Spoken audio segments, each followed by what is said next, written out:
if you feel like nothing you do is ever good enough.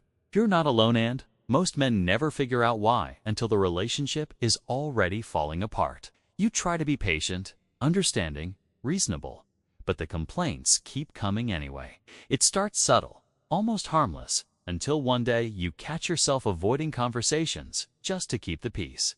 Here's the part nobody tells you. Those constant complaints aren't random. And they're not just her being emotional. They're signals, warnings about a dynamic unfolding in your relationship that most men don't recognize until it's too late. And if you ignore these signals, the distance, resentment, and disconnection you feel now only get worse. But once you understand what those complaints actually mean, everything shifts. You stop reacting out of confusion and start responding with clarity. You stop walking on eggshells and start leading the relationship instead of being dragged by it. Because the truth is, complaints aren't the problem. The real danger is not knowing what they're trying to tell you. And if you keep missing the message, the cycle never ends. So before it gets any worse, let's break down what's really going on. At first, the erosion doesn't look like erosion at all. It shows up as small comments that seem too minor to take seriously. She sighs when you put something in the wrong place. She questions a decision you made. She wonders aloud why you didn't do something her way. One comment doesn't hurt you, but the accumulation does. And because you're a reasonable man, you tell yourself it's nothing. You think she's just tired, or she's stressed from work, or the classic, it'll blow over. So you ignore it, hoping silence will calm the situation. But silence rarely stops erosion. What it does is teach her that this behavior has no consequences. The shift is subtle. You start second-guessing yourself in your own home. You hesitate before speaking. You replay simple conversations in your mind, wondering how they went wrong. And slowly, a place that should feel like your refuge begins to feel like a test you keep failing. You try harder, thinking effort will fix the mood. But the harder you try, the more she finds to criticize. It's like trying to plug holes in a boat you didn't realize was already sinking. Here's the contrast most men never see. You think you're dealing with temporary irritation, but she's expressing something deeper, a loss of respect, a buildup of resentment, or a rising sense that she needs to take control. Because you won't. Her complaints aren't about the dishes or the tone of your voice. They're about a dynamic that's been shifting one tiny moment at a time. And while you're trying to keep the peace, she's unconsciously testing whether you can hold your ground. Every small comment feels personal, but it's actually part of a larger pattern. The real danger isn't the criticism itself. It's how it quietly convinces you to shrink, to tread lightly, and to forget the man you were before the slow erosion began. Because once you start living in reaction to her moods instead of your own standards, you lose the presence she once admired, and relationship begins drifting in ways neither of you want. Most guys don't learn this until it's too late. And that's exactly why constant complaints feel so confusing. You're looking at the surface, her tone, her words, the timing of each comment, while the real reasons sit much deeper, hidden underneath the noise. Complaints often aren't about the specific issue being mentioned. They're emotional signals pointing towards something she feels but can't always communicate directly. And when you understand these triggers, the entire dynamic starts making sense in a way most men never experience. One of the biggest hidden triggers is unmet emotional needs, not in the cliché, romanticized sense, but in the subtle day-to-day connection she craves. When she feels unheard, unnoticed, or disconnected, the complaint becomes a shortcut for saying, "I need reassurance," even if she doesn't consciously recognize it. A small criticism might be her attempt to create contact, even if it comes out sideways.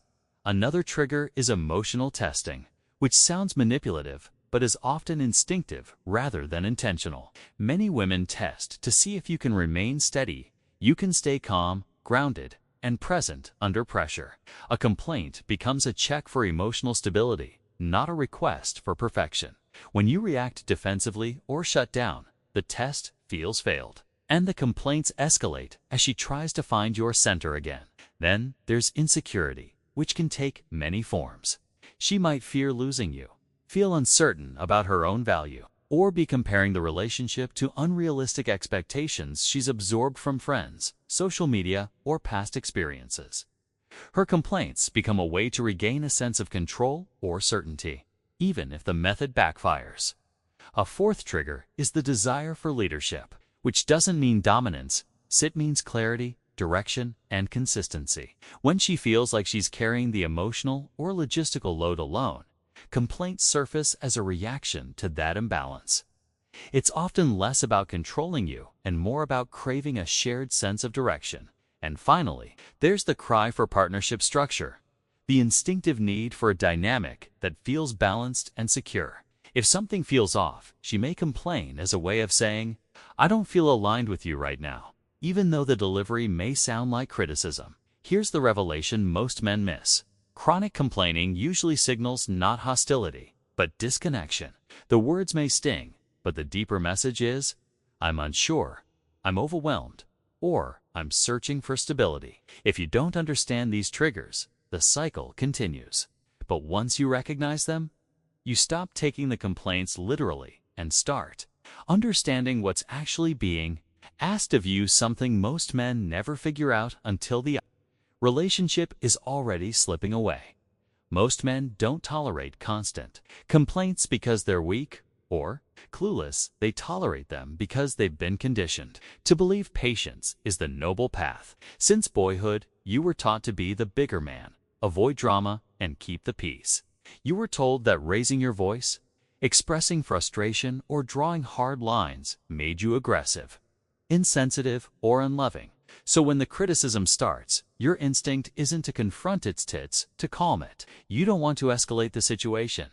You don't want to be the bad guy. You don't want to become the man society warned you about. But here's the contrast. Most men never question. What you were taught keeps the peace in the moment, while what actually works creates peace in the long run. Avoiding conflict feels like the safer choice, but it builds tension beneath the surface.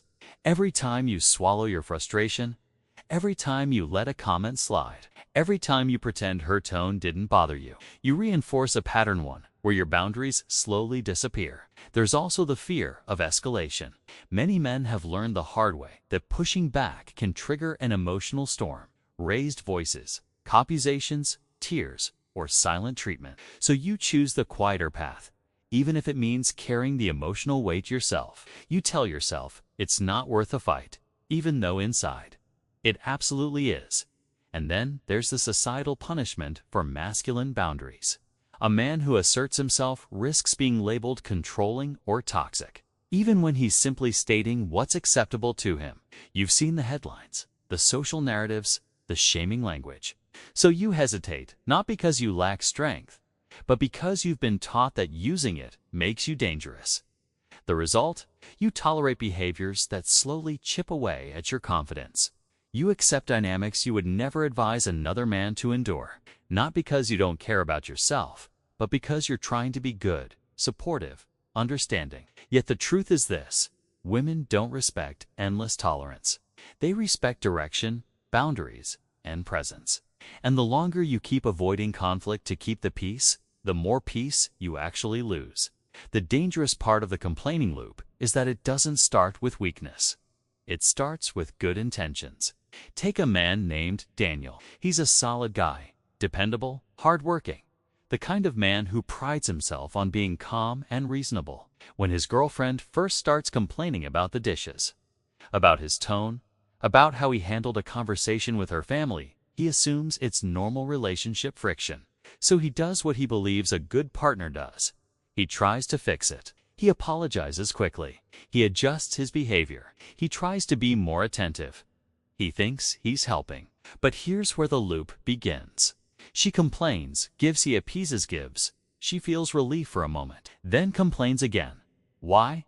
Because appeasement doesn't address the real trigger. It only soothes the surface emotion. And psychologically, it teaches her something powerful. Complaints get results. Without realizing it, Daniel rewards the very behavior that hurts him. Each time he tries harder, she pushes a little more. Not out of malice, but because the relationship is subtly shifting into a dynamic where he responds to pressure instead of leading with intention. Over time, Daniel begins to lose authority without noticing. He stops making decisions without checking with her first. He becomes overly cautious with his words, He agrees to things he doesn't want to do to avoid another round of criticism. Even his voice changes softer, more tentative. And ironically, the more he tries to make her happy, the more frustrated she becomes. She doesn't see his effort as love. She sees it as instability. She senses he's reacting to her instead of standing. On his own ground, the complaints escalate, because she subconsciously feels the weight of directing the emotional tone of the relationships, something she never actually wanted. And Daniel, confused and exhausted, thinks the solution is to be even more accommodating. The loop tightens. Her dissatisfaction grows. His confidence shrinks. And neither of them understands why things feel worse despite all his effort. This is the tragic part. Well-intentioned men think they're preventing conflict, when in reality, they're feeding it. The more you appease, the more you signal that complaints work. The more you signal that complaints work, the more they become her default language. And before you know it, you're living in a cycle that drains both of you. She pushes, you shrink, and the relationship loses the balance it once had. There comes a moment when a man finally feels the snap, not loud, not dramatic, but unmistakable. It's the instant he realizes the relationship no longer feels like a partnership. It feels like pressure. And for many men, that snap arrives quietly in the middle of an ordinary day, after months or years of pretending everything is fine. For Mark, it happened on a Tuesday night. Nothing special, nothing chaotic. He walked through the door after a long shift, exhausted but ready to reset, hoping for a peaceful evening. Before he could even take off his shoes, she launched into another complaint, this time about a text he forgot to send. Something trivial, something he thought wouldn't matter. But this time, it wasn't the topic that broke him. It was the realization that he was bracing for impact the moment he walked into his own home. He wasn't entering safety. He was entering scrutiny, and his body knew it before his mind did. She kept talking, but he couldn't hear the words. All he felt was the crushing weight of everything he tolerated. Every small comment he brushed off. Every tone he ignored. Every moment he told himself, just let it go. Those early complaints he thought were harmless had grown into a constant pattern he could no longer escape. And in that moment, Mark realized something terrifying. He had become a visitor in his own life, a man performing emotional gymnastics just to get through the day. That's the breaking point, when you suddenly see the distance that's been growing inch by inch. The intimacy has thinned. The connection feels forced. The partnership you thought you were protecting by tolerating everything now feels like a burden you're carrying alone. You miss the version of yourself who wasn't walking on eggshells. You miss the relationship that felt warm instead of heavy. But most of all, you miss the peace that slowly slipped away while you kept trying to fix things that weren't yours to fix. Here's the FOMO most men don't want to face. If you don't address this now, the resentment doesn't fade, it grows roots. Left unchecked, that breaking point becomes the point of no return. The point where intimacy dies quietly, where communication becomes mechanical, where the love you once felt is replaced by obligation, habit, or silence. And by the time you finally admit something is wrong, the relationship has already drifted so far off course that neither of you recognizes what it used to be. The breaking point isn't the end, it's the wake-up call. If you ignore it, you don't just lose the relationship, you lose yourself in the process. We can't talk about chronic complaining without acknowledging the cultural environment she grew up in, one we all grew up in. Today's narratives often paint women as perpetual victims, constantly underappreciated, constantly burdened, constantly deserving more. Whether it's social media posts telling her she should never settle, influencers pushing the idea that if he really loved you, he'd know, or shows that glorify emotional chaos as empowerment. She's surrounded by messaging that inflates dissatisfaction into a badge of honor. Here's the contrast most men never see. What the world tells her versus what reality demands in a healthy relationship. What the world tells her: she deserves unconditional support, endless emotional validation, and a man who adapts instantly to every mood shift. If she's unhappy, it must be your fault. If she's stressed, you're not doing enough. If she complains, it's communication, and you're supposed to listen without pushback. What reality demands? A relationship isn't a one-way emotional highway. It requires accountability, mutual respect, and the ability to manage personal emotions without weaponizing them. It requires understanding that dissatisfaction isn't solved by demanding more, it's solved by contributing more. The world tells her she's owed peace. Reality demands she help create it. And there's another layer. Modern culture celebrates speaking your truth, but rarely teaches emotional discipline. Complaints become the default expression because society frames them as empowerment, not as avoidance. Instead of working through problems internally or collaboratively, she's conditioned to treat the relationship as a container for all. Frustration, even frustration that has nothing to do with you. This doesn't mean her feelings aren't real. They are, but when every show, podcast, and online space reinforces the idea that women are endlessly struggling, while men are endlessly responsible, it creates an entitlement to express dissatisfaction without considering its impact. And here's the emotional truth. She isn't trying to harm you. She's trying to navigate a world that tells her she's always one step away from being wronged, overlooked, or underloved. But when that narrative enters the relationship unchecked, it warps the dynamic, piling pressure on you and feeding a cycle neither of you consciously chose. Understanding society's influence isn't about blaming her, it's about seeing the forces shaping the behavior. Because once you understand where the entitlement comes from, you can finally decide how to respond with strength instead of resentment. The answer to chronic complaints isn't aggression, and it isn't passivity. It's controlled presence responding from a grounded masculine center instead of reacting from frustration or fear. When you shift your response, you shift the entire dynamic. Here's the blueprint most men never use, even though it changes everything. Step 1.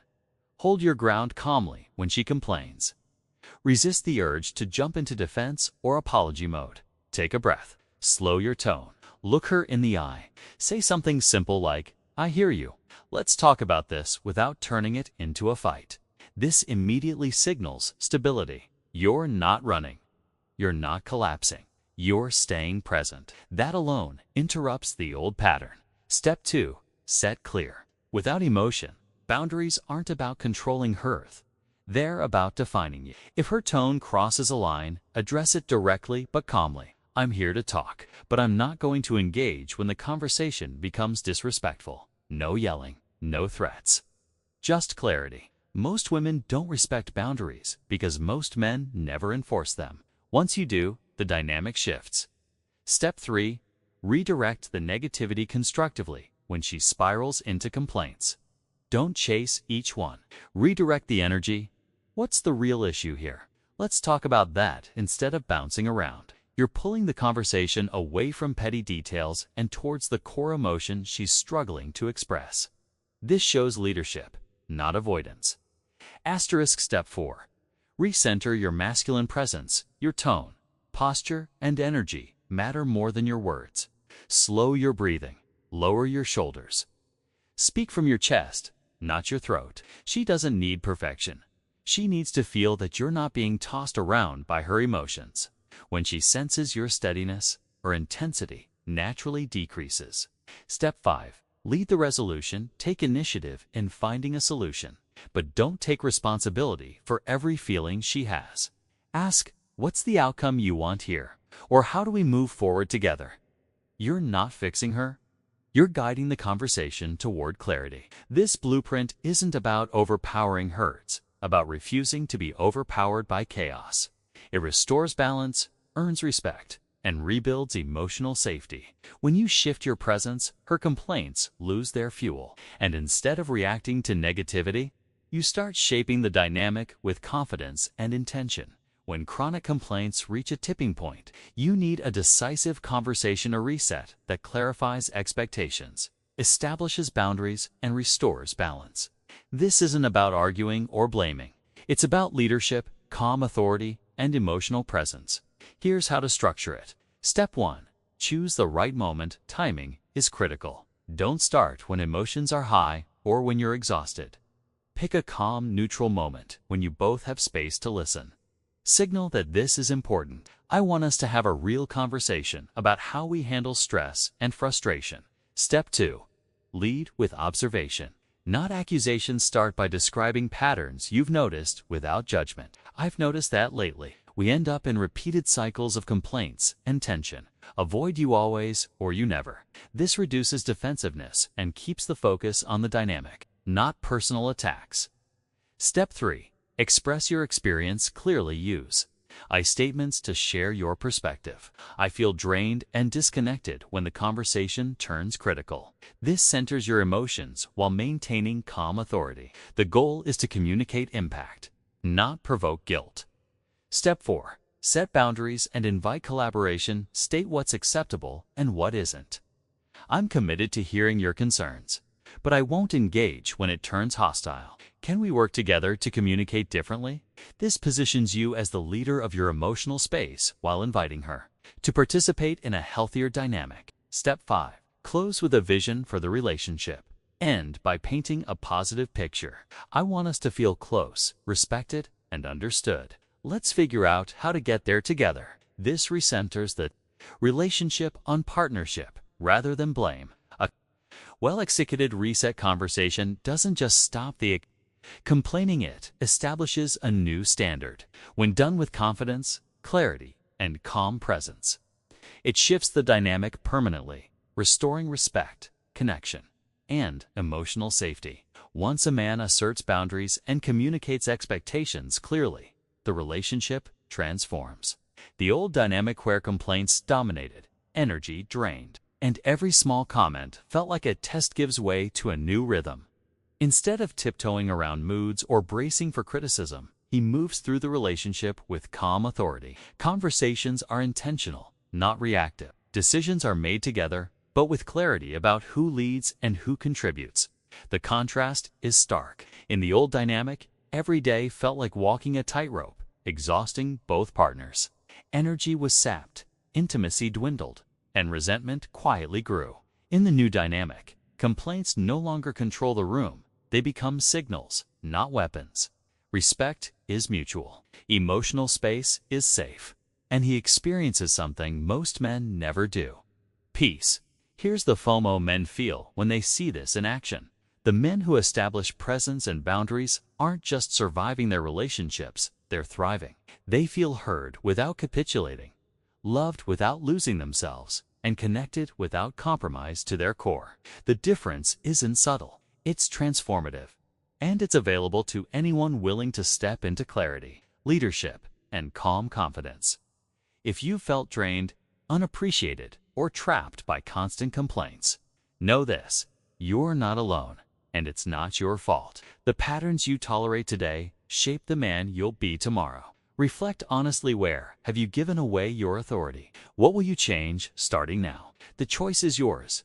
Continue the cycle or step into leadership, clarity, and respect. Take control of your reactions, set boundaries, and reclaim your peace. Comment below with the first action you'll take today and commit to becoming the man who leads, not reacts.